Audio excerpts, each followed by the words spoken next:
eu comecei aqui a gravação. Antes de mais nada, não sei se alguém já foi dar uma olhada nas gravações que eu deixo lá no YouTube. Alguém já viu algum comentário? Elas estão razoáveis? O que vocês acham?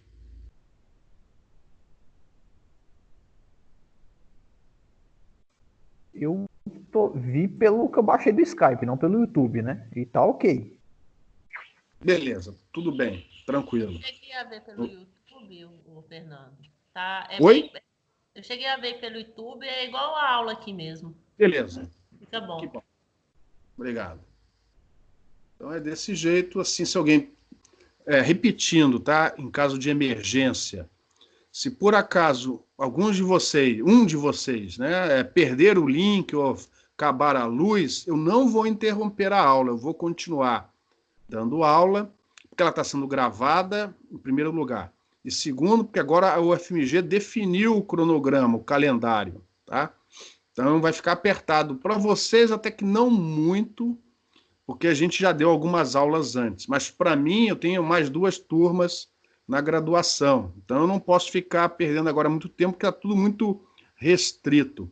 Então, se o problema for do lado de vocês, eu me sinto muito, mas eu vou dar a aula, ela vai estar gravada no YouTube, se tudo correr bem. Mas se for do meu lado, não tem jeito. Se for do meu lado, o que eu vou fazer? Eu vou mandar um e-mail para vocês assim que possível e falar assim, ó, pessoal, caiu a energia aqui, ou caiu a internet, eu vou gravar, eu vou dar essa aula no dia tal, na hora tal. E aí quem puder, quem quiser e quem puder, assiste ao vivo, eu vou gravar, vou botar no YouTube, e quem não puder vai ter que ser da maneira como eles chamam de assíncrona, ou seja, vai ter que se contentar apenas com a gravação, tá? Então eu tento fazer essa gravação da melhor maneira possível, justamente para evitar, minimizar, não evitar, mas minimizar esses problemas.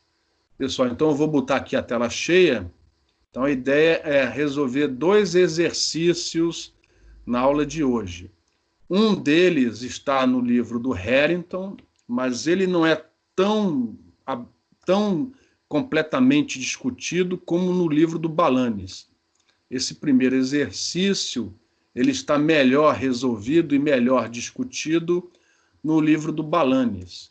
E o motivo é muito simples. Esse exemplo que a gente vai resolver aqui, que é o guia dielétrico, ele serve não apenas como modelo para uma antena bastante utilizada, que é a antena formada com esse núcleo dielétrico, como também pode ser um primeiro modelo, uma primeira aproximação para uma fibra ótica, onde, de preferência, uma fibra ótica monomodo, onde você tem um núcleo muito, muito menor, muito, muito mais fino do que a casca em volta, de maneira que uma primeira aproximação seria assumir o núcleo, como desenhado aqui na figura, composto por esse dielétrico que a gente vai classificar como sendo a região 1, o meio 1, e aí para generalizar as equações, com as características ε1 e μ1, e fora, infinito, lá para fora, esse outro meio, ε2, com características, ε2 e μ2. Deixa eu mexer aqui no ponteiro para melhorar aqui um pouquinho. E se esse campo decai na medida em que ele penetra para esse meio e a capa dessa fibra estiver suficientemente afastada, a gente pode dizer, ó, o campo que chega lá na casca é tão fraquinho, que qualquer reflexão de volta é mínima. Então esse é um modelo bastante utilizado quando você estuda pela primeira vez, né, em termos de modos, uma fibra monomodo. Mas também é um modelo utilizado para esse tipo de antenas, menos comum do que o exemplo da fibra. Como na década de 1960 a fibra ainda estava começando a ser pesquisada, a ser explorada, acaba que o Harrington não deu muita atenção para esse tipo de exercício. Em compensação, o Balanis, né, trata esse modelo com mais comentários, não com mais rigor. Harrington é tão rigoroso quanto, mas com mais detalhes, tá? Então, depois vai ser o nosso famoso guia corrugado, que não está no Harrington e também não está resolvido no Balanes. A gente vai resolver mais uma vez essa estrutura corrugada, agora em coordenadas cilíndricas, né? Como exercício, mas também porque é uma estrutura importante na análise de antenas, em particular antenas refletoras. Como eu e o Cássio mexemos eventualmente com antenas refletoras, eu acabo dando um pouco de destaque para essa estrutura, até porque é uma análise que você não vê muito fácil nos livros, né? É só olhar no Harrington e no Balanes, eles não discutem essa estrutura cilíndrica. Então, vamos começar no primeiro exemplo de hoje, tratando desse guia dielétrico. Então, são duas regiões dielétricas, todas lineares, homogêneas, isotrópicas, separadas entre si por essa superfície cilíndrica de raio A. Então, como você tem aqui uma simetria, uma geometria cilíndrica, todas as condições de fronteira estão sobre essa superfície, essa interface cilíndrica de raio A, obviamente você pode aplicar a técnica de separação de variáveis em coordenadas cilíndricas. O problema é que as condições de contorno de fronteira que você tem que aplicar aqui nessa superfície, quais são? Alguém poderia me dizer? Quais são as condições de contorno que a gente aplica nessa interface entre dois meios dielétricos? É Z, Φ. Em português, independente da superfície, independente das coordenadas, quais são as condições de contorno? Componentes tangenciais. Isso. Componentes tangenciais de campo elétrico e também do campo magnético contínuas. Agora sim, nessa superfície, quais são essas componentes tangenciais? Alguém consegue visualizar?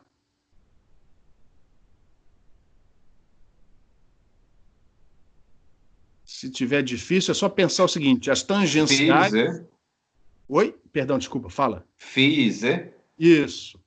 Então, se alguém tem uma dificuldade de visualizar, é só pensar o seguinte: as componentes tangenciais são aquelas que não são normais.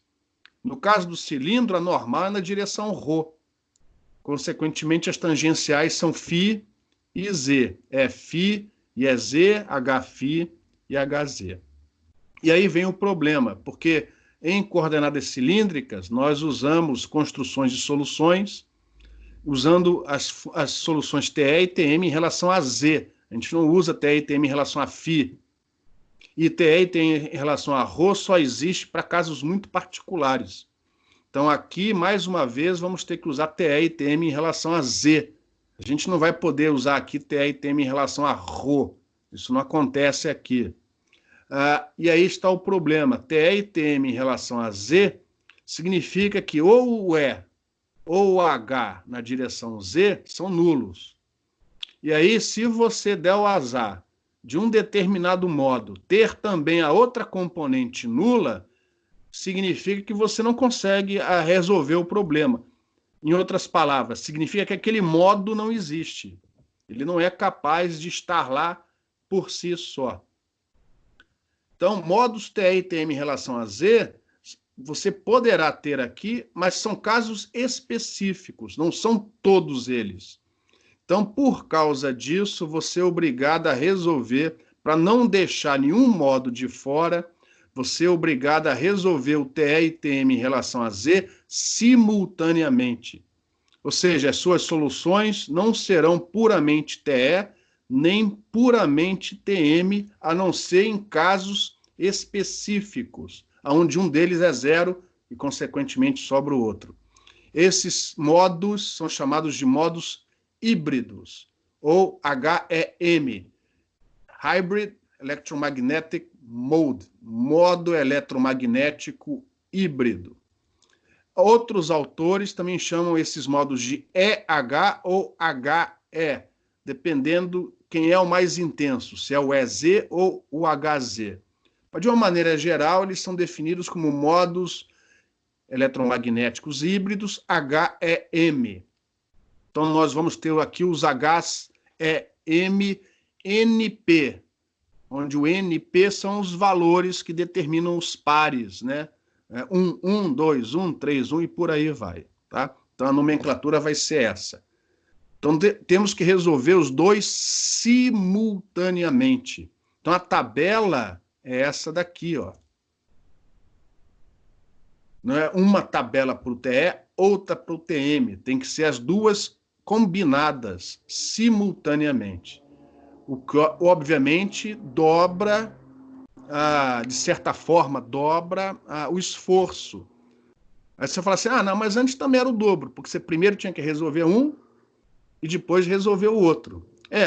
Mas só que você resolvia dois mais simples. Aqui não, você só vai resolver uma vez, mas o esforço analítico é maior, porque as equações ficam maiores. Todas as componentes, exceto estas duas últimas, por motivos óbvios, elas têm contribuições que vêm tanto do TE como do TM. No caso do EZ, ele tem contribuição só do potencial TM, que afinal de contas o potencial TE dá EZ nulo. E, do outro lado, a componente HZ só tem contribuição do potencial TE. Mas as outras quatro, elas têm contribuições dos dois potenciais. Para piorar ainda mais, temos dois meios diferentes, meio 1, meio 2. Então, na verdade, vamos ter que trabalhar com 4 potenciais, simultaneamente. 4 potenciais. 2 potenciais, TE e TM, para a região 1, e 2 potenciais, TE e TM, para a região 2.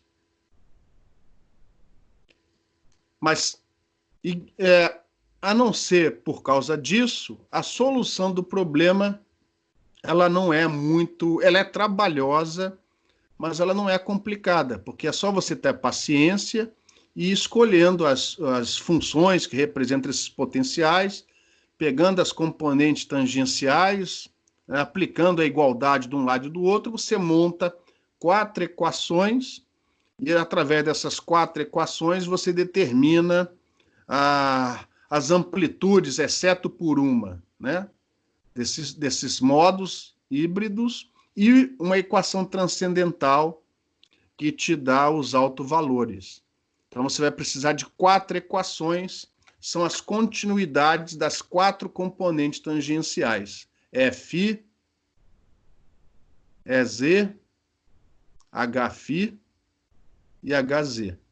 Você vai obrigar aqui, por exemplo, o Hφ na região 1, quando ρ igual a A, seja igual ao Hφ na região 2, quando ρ é igual a A. E você vai fazer o mesmo para o Φ, para o EZ e para o HZ. No final, você vai ter 4 equações enormes, mas, como diria um professor já falecido, isso não é motivo para choro, isso é motivo para alegria, porque tem solução. E isso pode ser implementado numericamente, sem maiores percalços, e você pode gerar as curvas, os gráficos, por exemplo, que você obtém lá no livro do Balanes, em outros livros de comunicações óticas, por exemplo, com as características dos modos dentro dessa estrutura. Isso tem interesse particular para o estudo dos modos numa fibra ótica onde o núcleo é muito fininho, comparado com a casca em volta, com a cobertura em volta. São geralmente típicas, geometria típica de uma fibra monomodo. Por enquanto, alguma pergunta?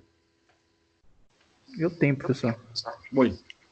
Eu não entendi qual que é o empecilho de fazer uma combinação linear do modo TE e TM sozinho, já que você falou que um pode ter modo que não existe, mas aí o outro poderia compensar, não? Você pode ter, por exemplo, se a solução for TE, você vai ter naturalmente o EZ nulo. O EZ nulo, tá?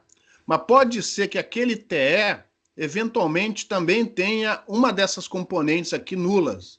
Por exemplo, pode ser que seja um TE aqui onde um TE onde o HFI seja nulo também. Aí você perde duas condições. Além do EZ já ser zero, você tem uma outra componente que é zero. E aí, nesse caso, o modo sozinho, você não consegue achar a solução, porque você pode assumir que ele seja só TE ou só TM, mas você ainda precisa de ter potencial de um lado e do outro. Então, você tem que garantir que as condições de contorno necessárias estarão presentes. Eventualmente, alguns número discreto, né? Mas discreto, porém infinito. Alguns desses modos híbridos serão puramente TE ou puramente TM. Existirão casos particulares onde um modo híbrido é puramente TE ou puramente TM.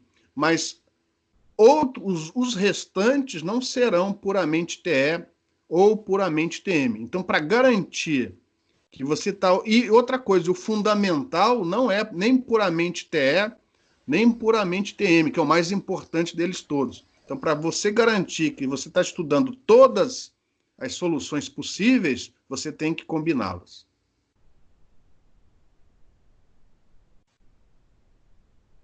Sim? Não? Não, professor, porque nos exercícios anteriores também acontecia isso, de eu ter o EZ nulo porque é TE e aparecer componente do campo magnético também nulo em algum módulo. Eu não entendi por que agora é um problema e antes não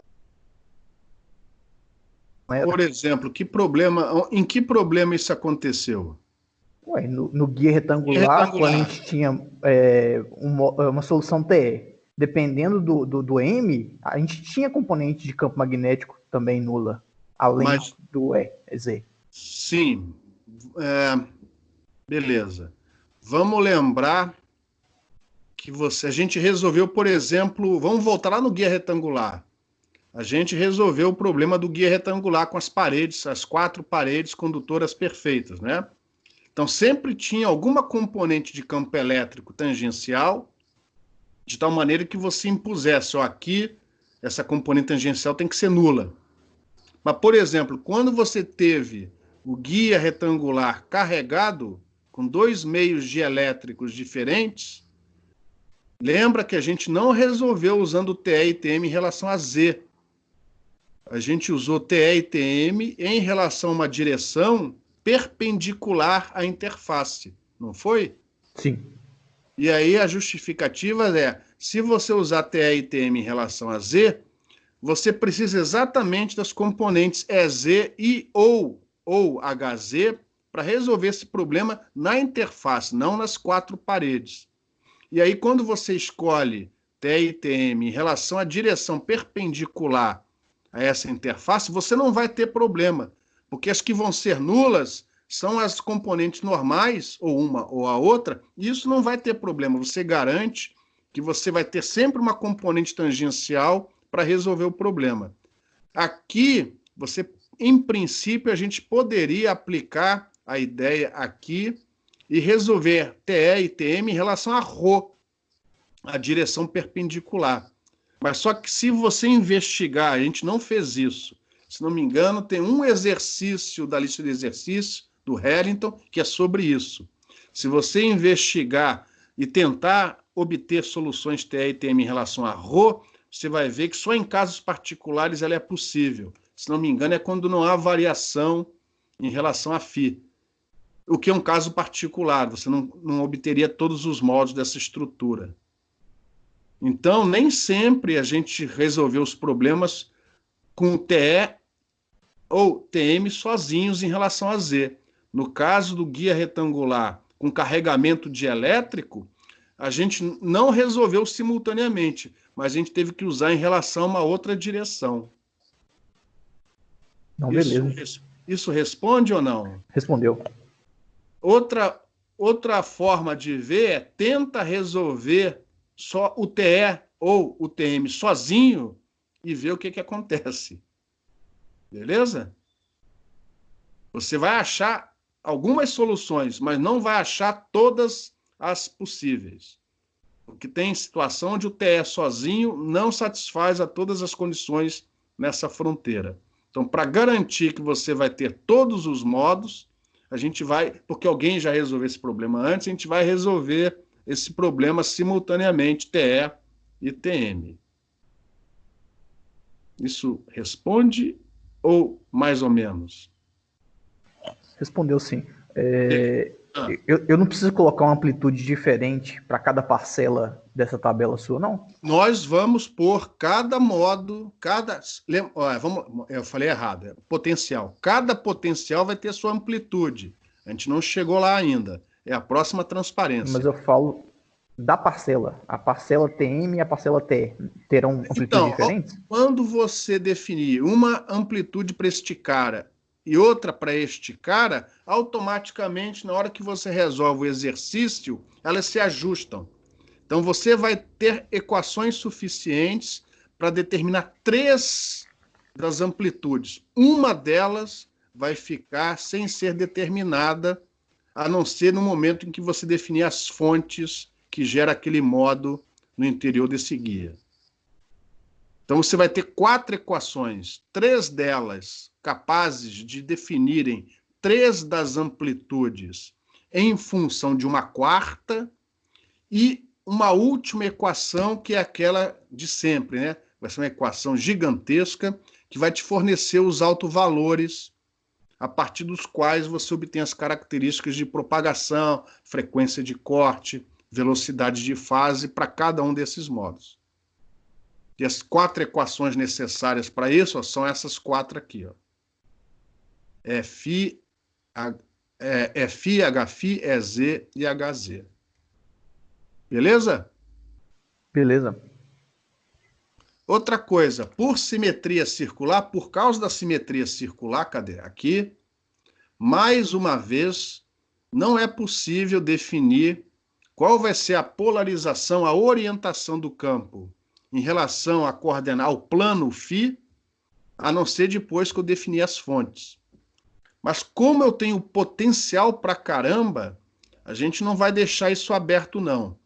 Nós vamos, da mesma maneira como se faz no Harrington e no Balanes e em outros livros, sem perder generalidade, a gente vai fixar uma delas como sendo ou seno ou cosseno, tá? E aí a justificativa é o seguinte, puxa vida, se for na outra direção, depois é só você aplicar uma rotação na sua geometria que você, enfim, aí você adapta para a fonte que você colocar lá atrás. Mas fazendo isso, você não vai perder informação, por exemplo, os autovalores vão ser os mesmos, etc, etc. Então, uma delas vai ser fixada arbitrariamente como seno e, consequentemente, a outra vai ser cosseno. Como é que a gente sabe disso? Olha para essa tabela aqui, ó. Então, você vai ter, com exceção dessas duas últimas, nessas outras, você vai ter uma parcela associada ao potencial TE, outra associada ao potencial TM. Em todas as outras 4, aqui, ó. E repara, numa dessas parcelas há derivada em relação a φ, enquanto que na outra não há. Aqui, ó, tem derivada em relação a φ, aqui não tem. Aqui tem derivada em relação a φ, aqui não tem. E por aí vai. Então, como o termo todo tem que ter a mesma variação para na hora de você impor a igualdade, isso nos diz que se uma é seno, a outra é cosseno. O problema é que a gente não sabe quem é o seno, nem quem é o cosseno, enquanto a gente não definir as fontes. Então, vocês vão ver na próxima transparência que eu vou definir arbitrariamente uma delas como sendo seno e, consequentemente, a outra é cosseno. Qualquer sinal errado vai ser embutido dentro da amplitude arbitrária que define aquele modo. Então, observem que para a região 1, esta região dentro do núcleo, dentro da região 1 dialética com características μ1 e ε1, repare, eu defini arbitrariamente o potencial Tm como sendo cosseno e, consequentemente, o TE como sendo seno. Se eu tivesse definido o de cima como seno, o de baixo teria que ser cosseno. Tá? Alguma pergunta em relação a essa variação em φ?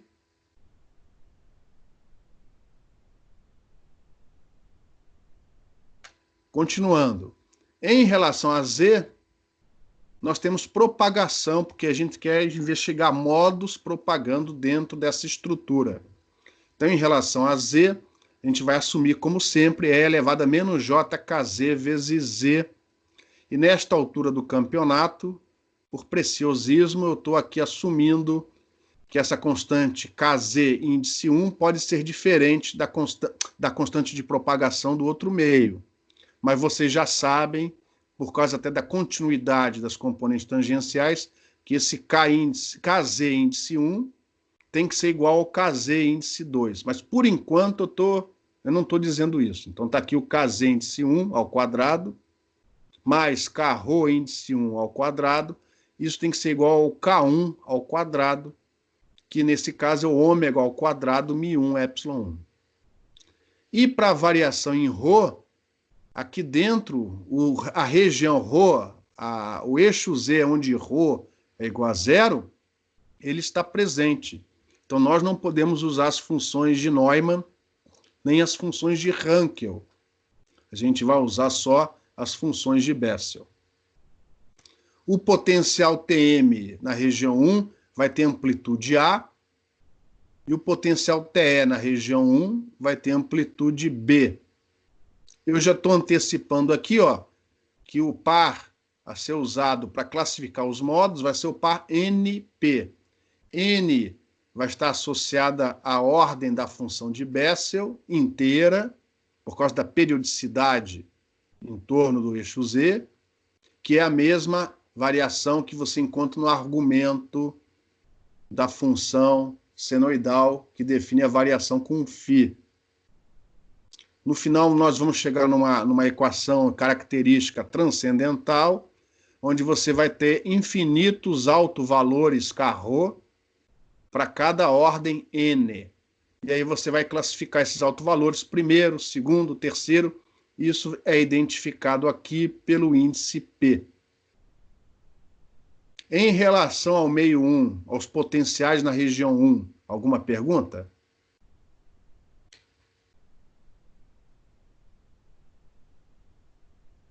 E para a região 2, o que você faria?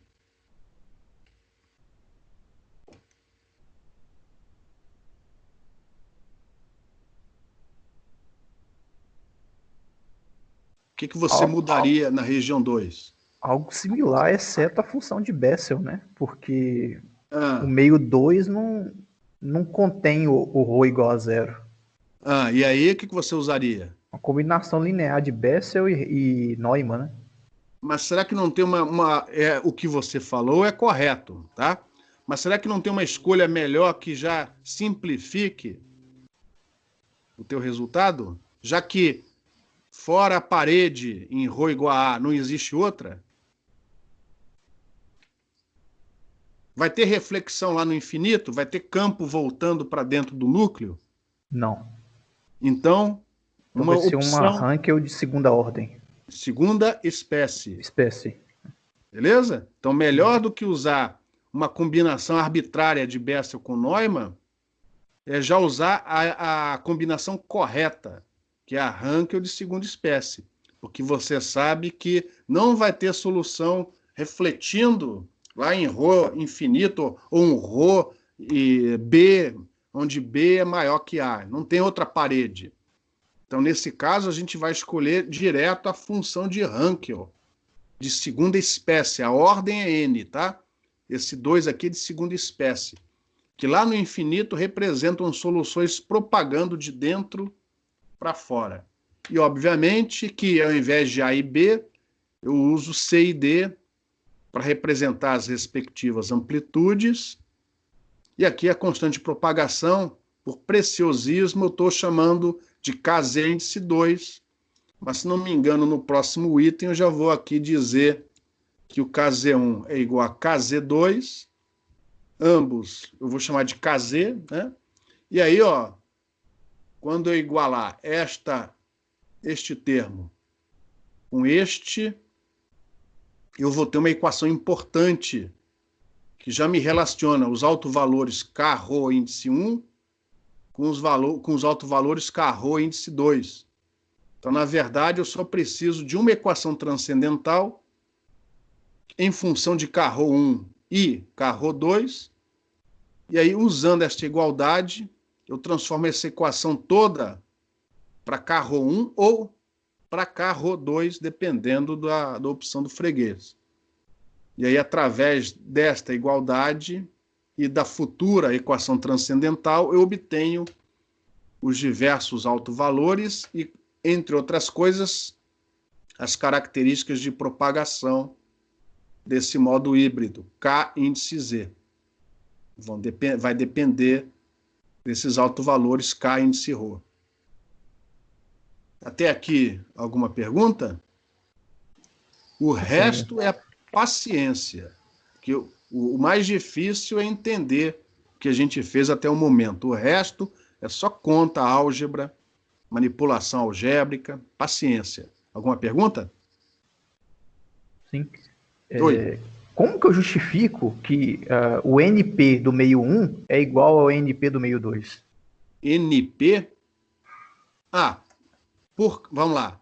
Por causa da condição de contorno sobre a componente tangencial dos campos nessa superfície, não só a variação em Z, ou seja, KZ1, tem que ser a mesma variação em Z do outro meio, KZ1 igual a KZ2, como também a variação em φ. Então, você não pode ter um N1 e um N2, eles têm que ter a mesma variação em φ e a mesma variação em Z. Então, isso me garante que o N numa região é o mesmo N da outra região. Esse índice N está respondido ou não? Sim. Continuando, por causa dessa equação, nós temos aqui claramente uma relação entre K-Rho do meio 1 e o K-Rho do meio 2. Então, vai haver uma única equação característica. Ou seja, vai ser uma equação enorme, horrorosa, com um monte de funções de Hankel, derivadas de função de Bessel, mas que vai ser função ou do K-Rho 1 ou do K-Rho 2, dependendo do que você escolher, como sendo a sua variável. E aí, isso daí você vai numerar P igual a 1, P igual a 2, P igual a 3, e vai haver uma correspondência do outro lado através dessa equação. Então, o P usado é o mesmo, é o primeiro, é o segundo, independente de ser K-Rho 1 ou K-Rho 2. Isso respondeu a pergunta? Sim. Beleza? Beleza. Então, é o mesmo, é um modo só, é um único par NP. Agora, não tendo outras perguntas, a gente encaminha para matar o problema. E matar o problema é usar aquelas relações. Estou voltando para trás. Ó. É usar essas relações.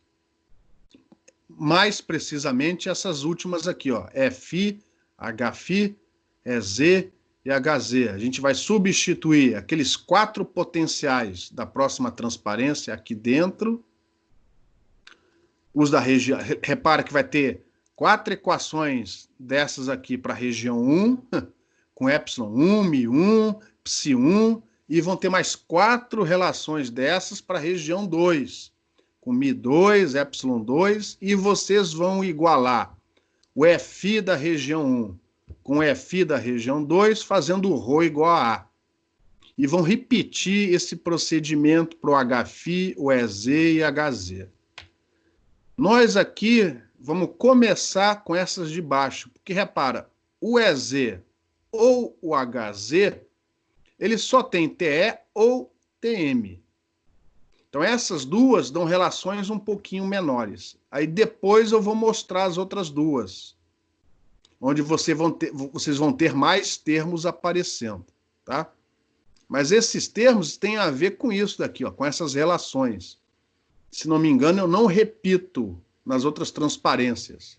Então, o que vem pela frente é exatamente isso daqui, ora para o meio 1, ora para o meio 2, igualadas quando ρ é igual a A. Então, deixa eu fazer a primeira com mais calma, tá? Ah, eu até repeti, que beleza. Então, observe da tabela anterior que para E índice Z, a componente Z do campo elétrico, você tem essa relação aqui, ó.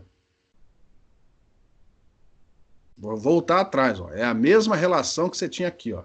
Eu estou copiando essa equação no próximo item. Mas tem que lembrar que é a mesma equação, tanto para o meio 1 como para o meio 2. Então, cuidado para não esquecer de que esse μ1 e ε1, de um lado, não são iguais ao μ2 e ε2 do outro. E, além disso, não se esqueça que de um lado é Bessel e do outro lado é Hankel.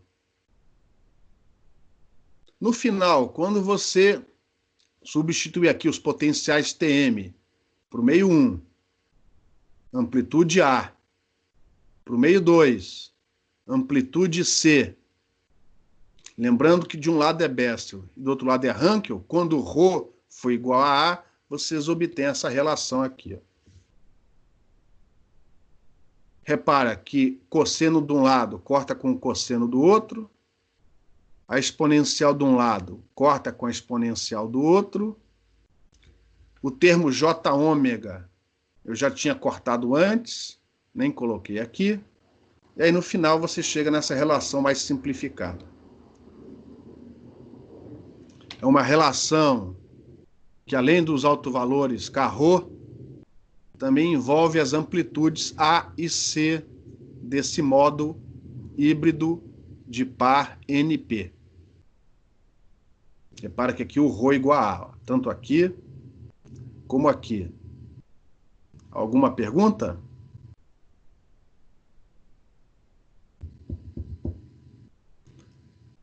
Estamos os 8 online. Alguém saiu da sala? Continua gravando? Tudo ok, professor. Obrigado. Beleza? Então, isso é o que vem do EZ. Aí você repete a mesma filosofia agora para o HZ. Então, para o HZ, ao invés de ser TM, vai ser o TE. Então, ao invés de ser cosseno, vai aparecer seno, mas que também vai cortar no final das contas de um lado e do outro. Então, a segunda relação vai te dar uma relação entre B e D. Até muito parecida com essa, mas para B e D. Então, ali está a relação do potencial TE com a componente Z do campo magnético. Você vai fazer isso para o meio 1 de um lado, para o meio 2 do outro. E no final você obtém uma segunda equação. Repara que essa equação não tem nada a ver com a anterior.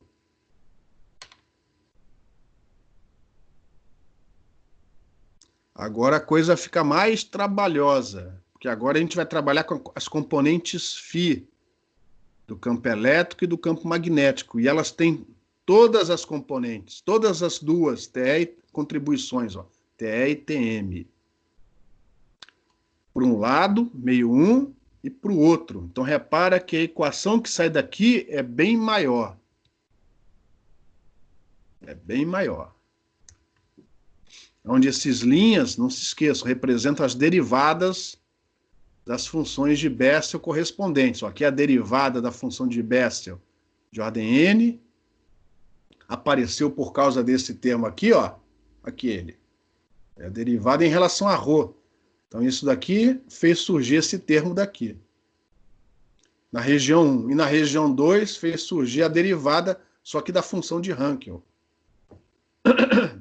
Todas calculadas em ρ igual a A.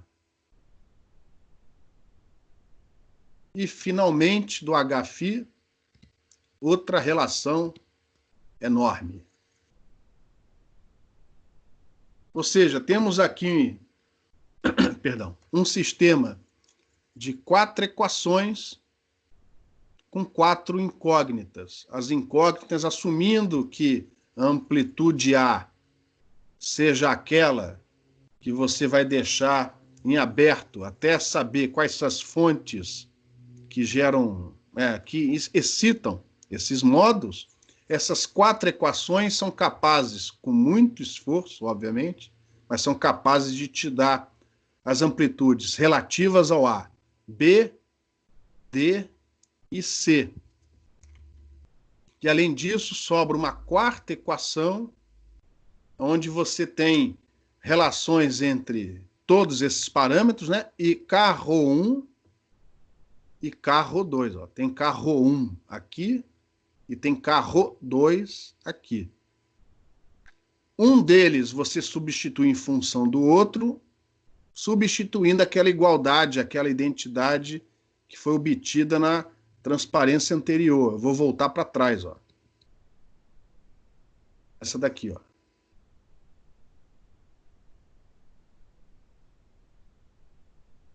Repara que você tem 4 equações grandes em função desses 4 coeficientes, A, B, C e D. Então, essas 4 equações você pode escrever no formato matricial, que é a próxima transparência. Estou voltando à anterior. Agora, ó, você consegue reescrever cada linha desse sistema matricial representa uma daquelas relações anteriores. Essa primeira linha, multiplicada por essa, representa a relação 1, a segunda linha representa a relação 2 e assim por diante. Esse igual a zero é simplesmente, ó, vou voltar atrás, tá? Eu passei, por exemplo, na equação 4, eu passei esses 2 termos para o outro lado com o sinal trocado. E aí ficou aqui, ó, igual a zero. E eu fiz isso em todas as relações, em todas as equações. Então, passando os termos para um lado com sinal trocado, eu consigo obter essa equação matricial aqui, ó. Onde os termos dessas matrizes, M1, M2, são esses caras daqui, ó, devidamente reescritos. Chegar nisso daqui são mais 2, 3 páginas de conta. Aqui eu estou indo direto para a relação final. A pergunta é, reescritas as equações, as 4 equações desta maneira, e a gente não fez antes porque não eram tantas equações assim, mas a gente poderia ter usado a mesma ideia antes. Escritas as equações nesse formato matricial, como é que eu obtenho a equação característica que vai me dar os autovalores carro 1 e carro 2?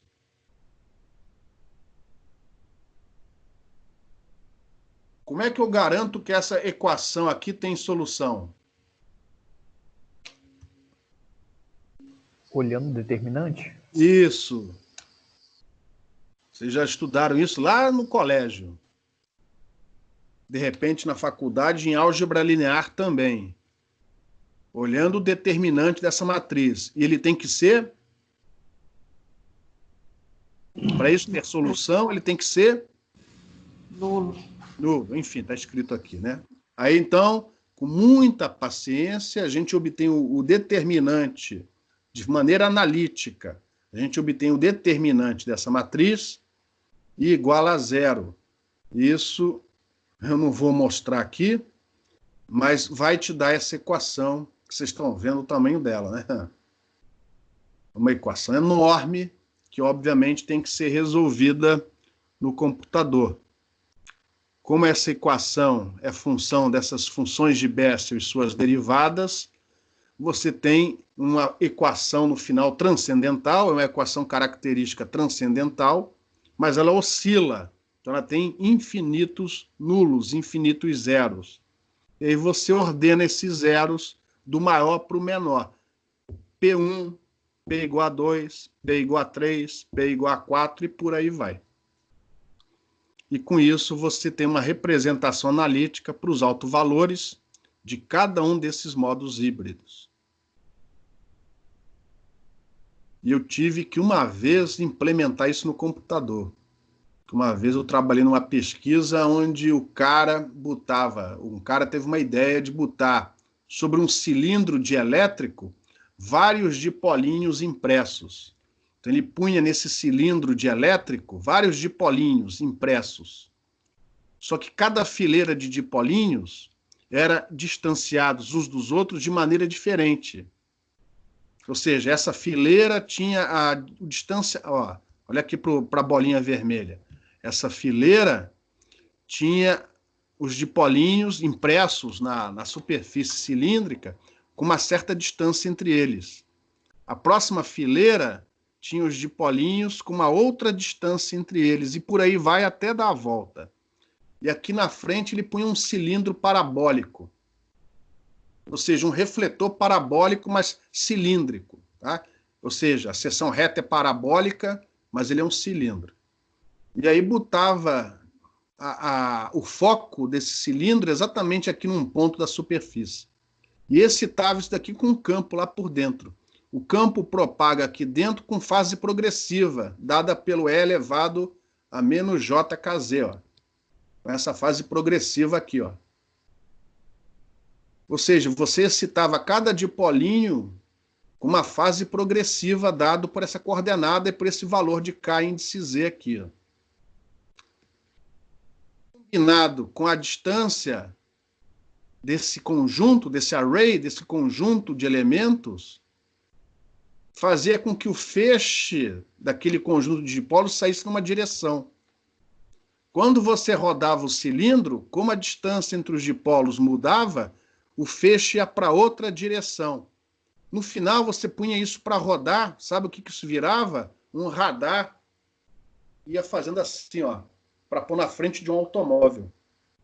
Então, isso aqui, a ideia era fazer um radar em radiofrequência, né? Não era fibra ótica, mas era um radar infravermelho, era quase ótico, para servir de radar para automóvel. Ele ia na frente do automóvel, varrendo na frente, só fazendo a rotação mecânica desse cilindro. Só que para isso precisava obter a variação de fase. Para obter a variação de fase, precisava obter o carro. Aí tive que montar uma rotina. Enfim, foi tudo algebra, mas montar uma rotina para calcular esses modos, para calcular os autovalores desses modos. Ou seja, é possível fazer e tem outras utilidades a não ser para fibra ótica. Isso também pode ser usado em RF. Essa foi uma ideia que o cara teve, virou até uma empresa. Não sei o que aconteceu depois, mas virou até na época uma empresa só para fazer esse tipo de equipamento. Então é possível sim implementar essas coisas, e isso tem finalidade prática em algumas aplicações. Tá? Mais detalhes sobre os modos nessa estrutura, vocês vão encontrar no Balanis e não no Harrington, tá? Na seção 9.5.1 do Balanis. Alguma pergunta? Professor, estou com uma dúvida aqui em relação a essa quantidade de equações aí. Eu tenho 4 amplitudes que eu não conheço, carro 1 e carro 2 que eu também não conheço. Então dá 6 incógnitas. Como é que com 5 equações eu consigo matar isso? Beleza. São 6 incógnitas. Uma delas você não vai determinar. Uma das amplitudes você não tem como determinar enquanto não forem definidas as fontes dentro do guia. Beleza? Beleza. Então são 5 incógnitas. 4 equações são essas. 4 delas estão aqui. A 5ª equação é esta daqui. Isso. Tá vendo? Esta relação é a 5ª equação, ó, que relaciona K-ρ índice 1 com o K-ρ índice 2. Ou seja, você vai, naquela matriz, zerar o determinante, você vai obter esta equação daqui, tá vendo? Repare que nesta equação não aparece amplitude nenhuma. mas aparece carro 1 e aparece carro 2. Nesta equação, aparece carro 1 e aparece carro 2. E aí você vai trocar um deles pela relação que eu mostrei anteriormente. E aí você vai ter uma equação característica só em função do carro 1 ou do carro 2. Aí você escolhe. Deu para entender ou não? Deu sim. Beleza. E como é que eu passo para as amplitudes depois? Ah, não. Aí você tem que voltar passo a passo. Uma vez obtido o carro 1 e o carro 2, né? Aí você tem que pegar 3 dessas equações e achar as amplitudes uma em função da outra. É uma coisa horrorosa. Ou, melhor do que isso, é usar isso daqui, ó. Uma vez obtidos os carro 1 e os carro 2, esses valores da matriz passam a ser conhecidos. A não ser, se não me engano, uma das linhas fica linearmente dependente das outras, entendeu? Porque o determinante é 0. Mas 3 das 3 equações são linearmente independentes entre si. Então, isso faz com que você consiga determinar 3 dessas amplitudes em função de uma quarta. Aí você escolhe qual é a quarta, tá? Não precisa ser o A, pode ser o B, pode ser o... E por aí vai.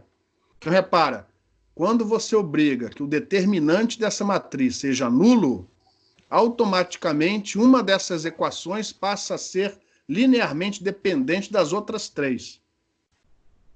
Então, você só consegue agora determinar 3 dessas amplitudes.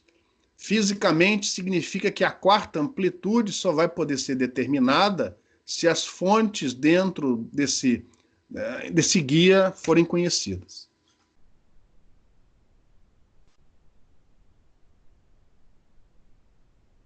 Agora você sabe por que você aprendeu matriz no colégio, para estudar campos harmônicos na faculdade. Tranquilo? Beleza. Mais alguma pergunta?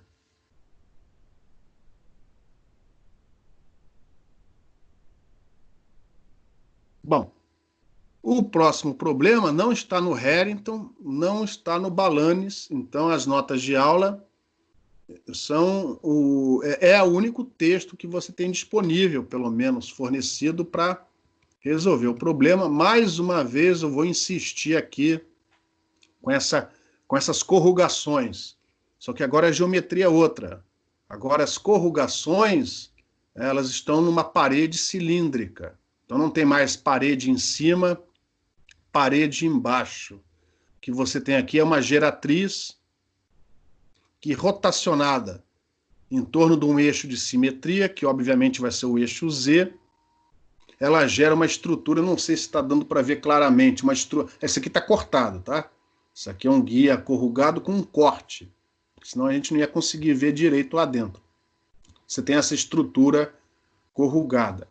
Existem outras figuras, eu vou andar para frente, poderia ter colocado aqui, mas eu vou andar para frente, tá? Depois eu volto para trás. Isso também parece em cornetas corrugadas, muito utilizadas em antenas refletoras. Então aqui temos outras estruturas corrugadas. Aqui, ao invés de ser um guia, é uma corneta, também cortada para a gente conseguir enxergar lá dentro. Isso aqui é uma verdadeira joia. Ela trabalha ou pelo menos dizem, né, que trabalha em 190 GHz. Isso aqui está chegando quase lá no infravermelho inferior. Isso aqui é uma peça de joalheria, pequenininha. Enfim, para alguma aplicação, provavelmente envolvendo uma antena refletora do outro lado. E aqui tem outras estruturas corrugadas, né, nessas frequências menos incomuns. E aqui, ó, é uma estrutura, uma corneta corrugada, só que vista de frente. Para a gente ter uma ideia da geometria dessas corrugações. Bom, para que serve isso exatamente? A gente vê muito superficialmente, é verdade, na disciplina de antenas. Aqui o nosso objetivo é resolver o problema como um exercício, mais um problema didático, onde a gente vai utilizar a construção de soluções para resolver essa estrutura com simetria circular. E, mais uma vez, aproveitar esse problema para apresentar o conceito de impedância de superfície.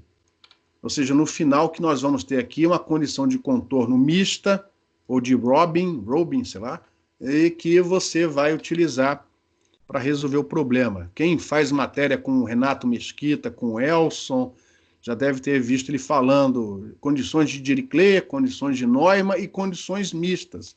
Então, esse aqui é um dos poucos problemas que vocês vão ver aqui no curso, na pós-graduação de vocês, onde vocês finalmente encontram algo que possui essa tal condição de contorno mista.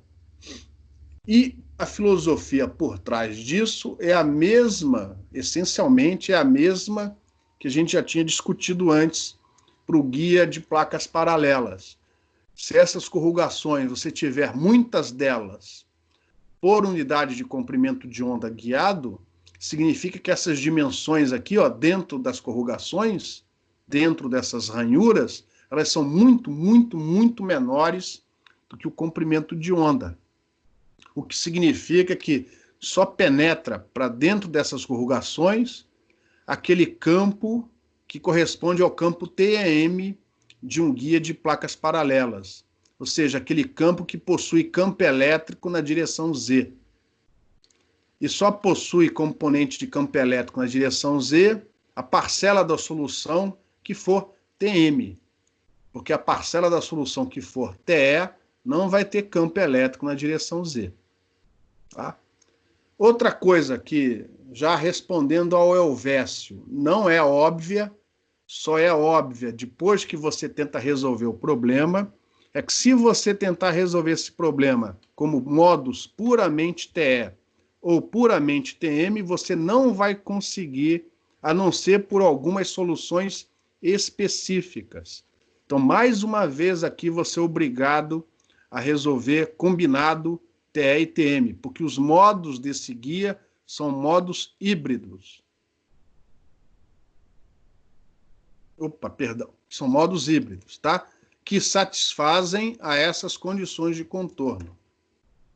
Para o campo elétrico rodando em torno do eixo Z na direção φ, nesta figura, ó, ele está sendo representado por essas, por essa figura que tenta representar campo elétrico, vetores apontando para fora do plano da projeção. Isso aqui tenta ilustrar um campo elétrico na direção φ. Repara, esse campo elétrico na direção φ, ele não tem componente perpendicular às paredes da corrugação, ó, as paredes internas da corrugação. Então ele não consegue acoplar lá para dentro, ele não consegue penetrar lá para dentro. Consequentemente, ele aqui dentro não tem componente de campo elétrico na direção φ, só aqui fora. E aí, toda vez que ele encontra o metal, componente tangencial paralela ao condutor elétrico perfeito, ele é zero. Então ele vem aqui 0, 0, 0, 0, 0. Aí quando chega no buraco, ele não consegue entrar lá para dentro.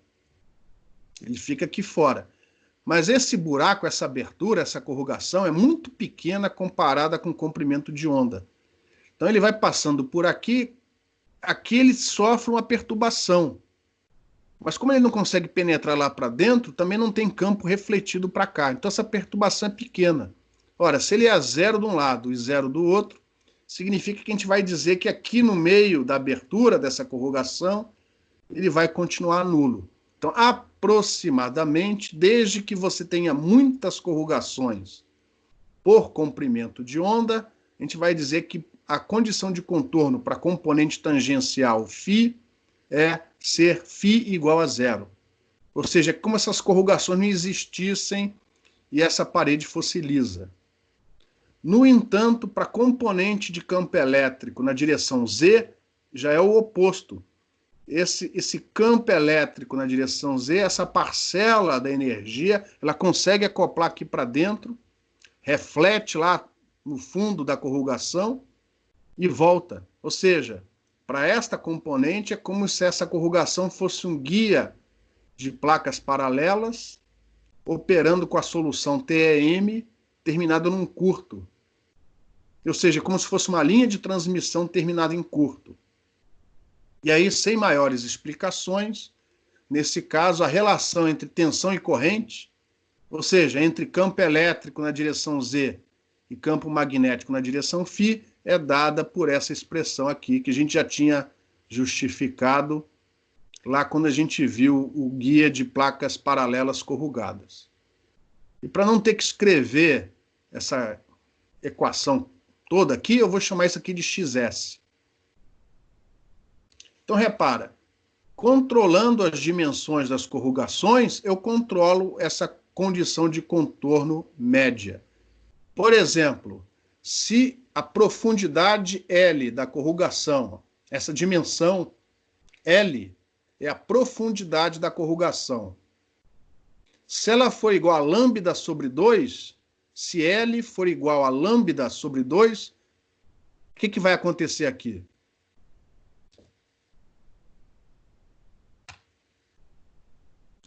Lembrando que K é 2π sobre lambda. 2π sobre lambda vezes lambda sobre 2 vai dar...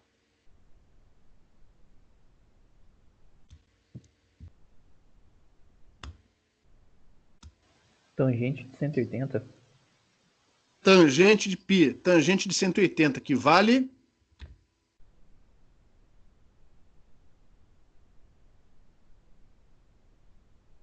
que vale 0. Tangente de π é igual a 0. Ou seja, se você fizer a profundidade dessa corrugação igual a lambda sobre 2, na média, é como se isso aqui não tivesse corrugação nenhuma. Isso aqui funcionará como sendo um guia cilíndrico, circular de paredes lisas. Porque isso aqui vai ser 0, isso aqui também é 0. Então, mais ou menos se comporta como um guia cilíndrico de paredes lisas. Mas e se você pegar essa profundidade L e fizer ela igual a lambda sobre 4, 1/4 de comprimento de onda? O que vai acontecer aqui?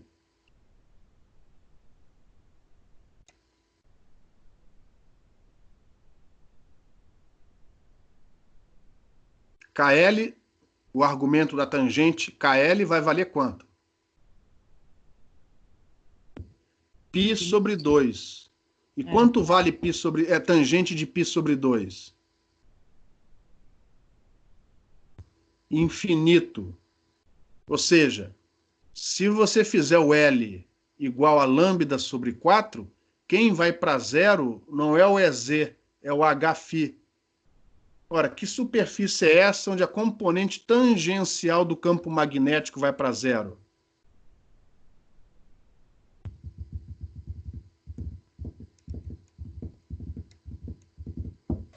Condutora magnético perfeita. Só que condutor magnético perfeito não existe.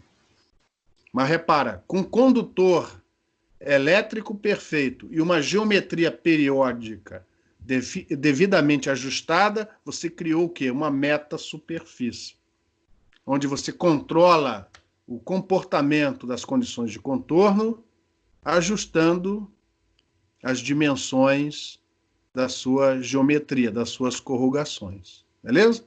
Você consegue, na média espacial, uma condição de contorno que você não obtém utilizando outros tipos de materiais. É algo artificial.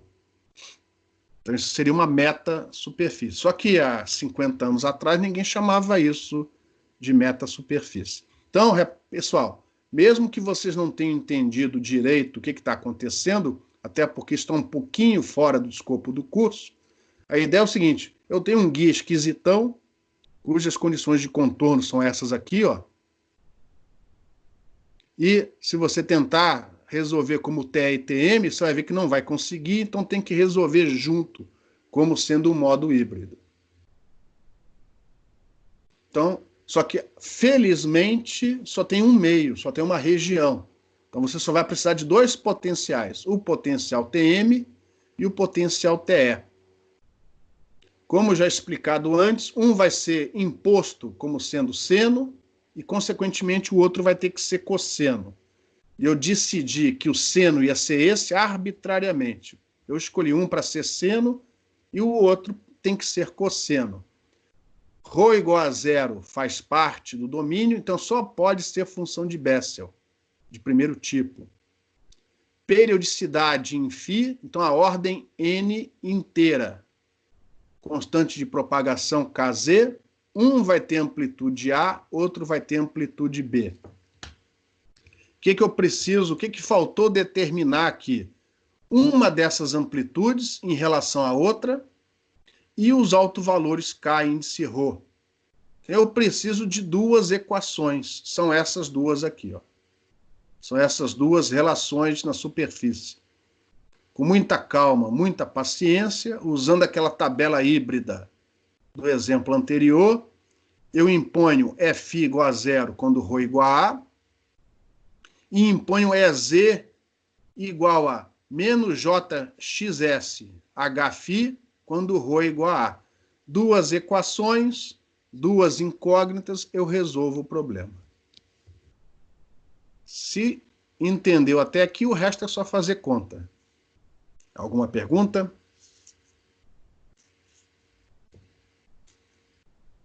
Então, repare, esse problema é até menos trabalhoso do que o anterior. O anterior é muito mais trabalhoso que esse. O anterior tinha 4 potenciais, 4 equações. Aqui só vamos ter 2 equações, 2 potenciais. Então, aí está a tabela dos modos híbridos. É a mesma mostrada anteriormente, pode ter certeza.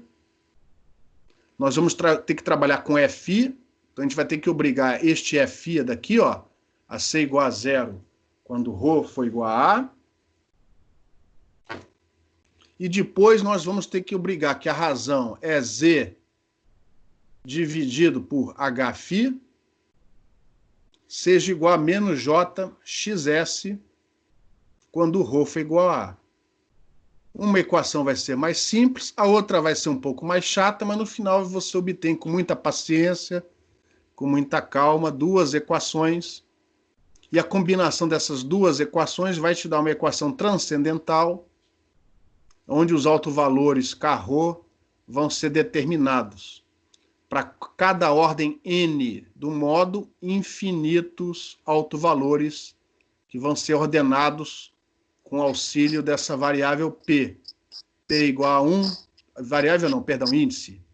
Índice P igual a 1, P igual a 2, P igual a 3, como mais ou menos foi feito antes. Alguma pergunta? Oi?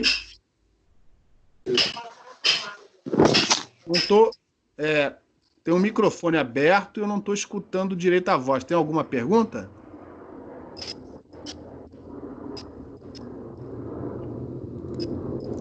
Eu estou escutando barulho, mas eu não consigo entender nada.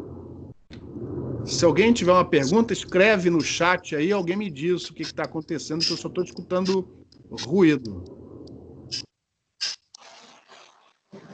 Foi mal, professor, desculpa, foi eu aqui. Estou tirando o som aqui. Então não tem pergunta, então. Vou continuar, tá? Se houver pergunta e tiver com dificuldade para fazer, manda um aviso pelo chat. Alguém vai estar lendo e me dá um toque aqui, tá bom? Vou prosseguir aqui. Próxima etapa.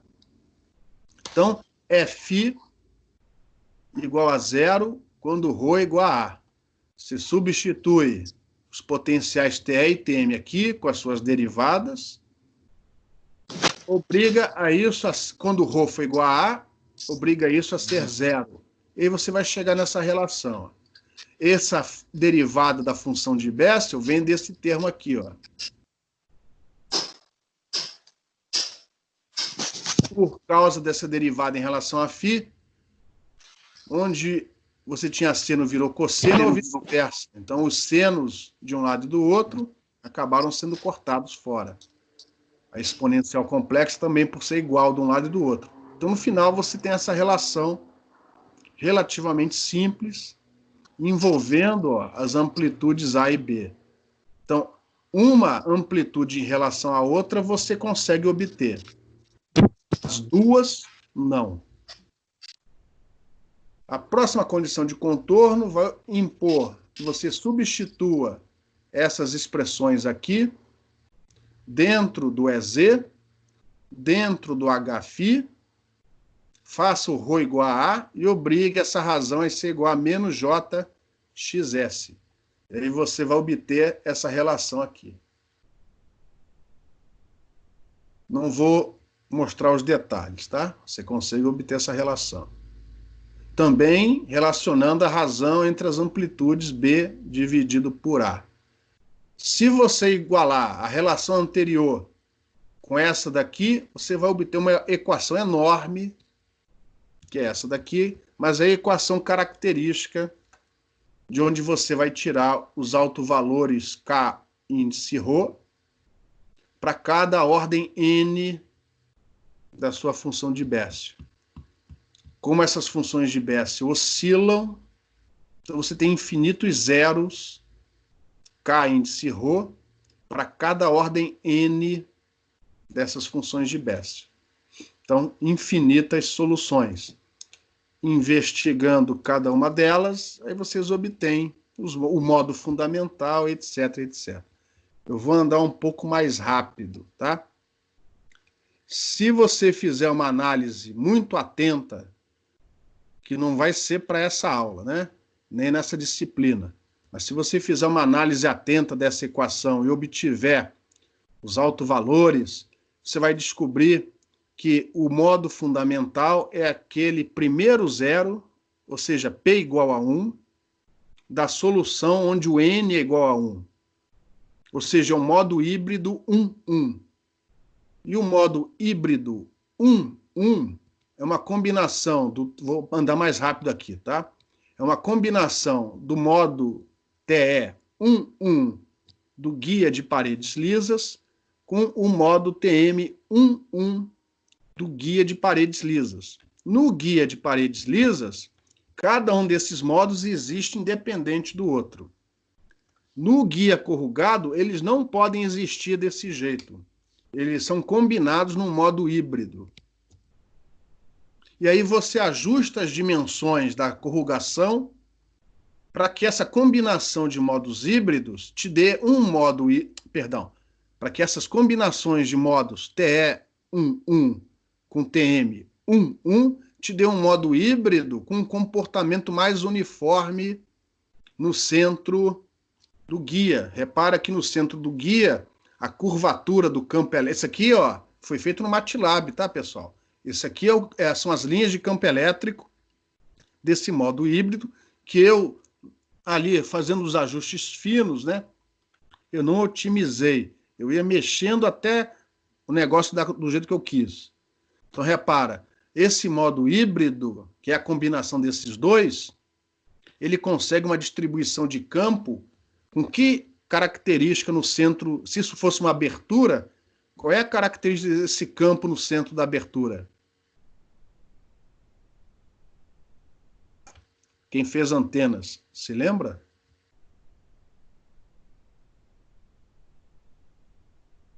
O que esse campo tem?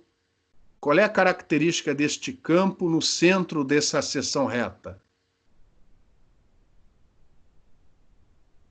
Se você olhar só aqui para o centro. Ó. Simétrico? Simétrico tem uma palavra mais bonita. Um campo com distribuição uniforme.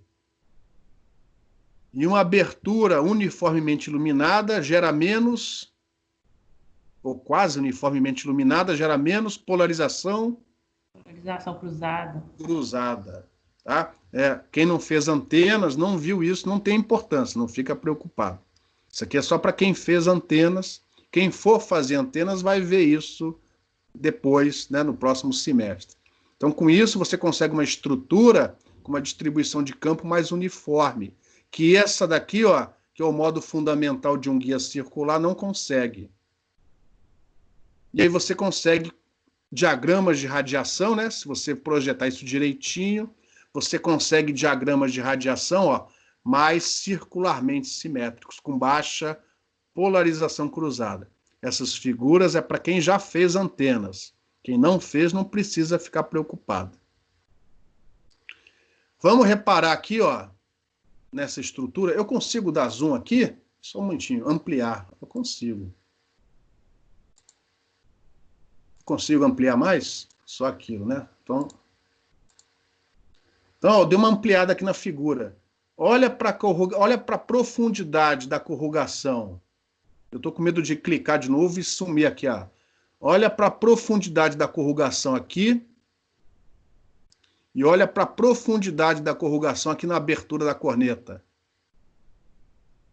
Essa profundidade é maior ou menor do que essa daqui? Maior. Maior. Lógico que não tem aqui régua para medir, vocês vão ter que confiar no que eu vou falar. Essa corrugação aqui tem aproximadamente, porque isso aqui é uma corneta para funcionar dentro de uma faixa, não é só uma frequência, né? Esse 190 é mais ou menos o centro da faixa. Aqui ela tem mais ou menos lambda sobre 2. E aqui mais ou menos lambda sobre 4. Lembra o que acontece quando é lambda sobre 2? Isso aqui se comporta como se fosse um guia de paredes lisas. Por que isso é feito? Porque vem um modo dentro desse guia de paredes lisas. De repente ele encontra essa estrutura corrugada. A tendência é perda de retorno, né? O modo se assusta, parte da energia volta para trás. Então você começa com corrugações da ordem, com profundidade da ordem lambda sobre 2, para ir assustando devagarinho o modo. Aí quando ele começa a se acostumar, você vai diminuindo até fazer com que a corrugação tenha lambda sobre 4. E aí você tem uma metasuperfície que gera uma condição de contorno especial que permite a propagação desse modo híbrido, que chega mais ou menos na abertura da corneta com essa distribuição. E com isso você consegue diagramas de radiação com uma simetria circular muito boa e, consequentemente, baixa polarização cruzada. Aqui eu vou tentar aumentar. Aqui, ó, cada divisão dessa são 10 dB. Então nós estamos falando, ó, de polarização cruzada 40 dB abaixo, ó, 40 dB abaixo. Isso é coisa pra caramba. 40 dB abaixo é 10 mil vezes menor. Aqui é quase 50 dB abaixo. Ou seja, essa corneta tem uma pureza de polarização muito boa. Dependendo do tipo de aplicação, isso é muito importante. Alguma pergunta?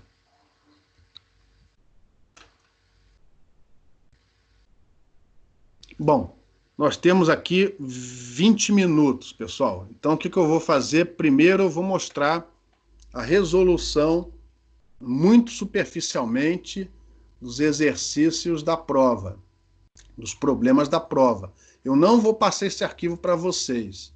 Então, vocês ou fazem um print screen, ou tiram uma... Opa, errei. Ou tira uma foto da tela, ou grava. Eu vou parar a gravação. Só um momentinho. Cadê aqui? Só um momentinho. Cadê a gravação? Parou para hoje. Essa é a aula de hoje, gravada.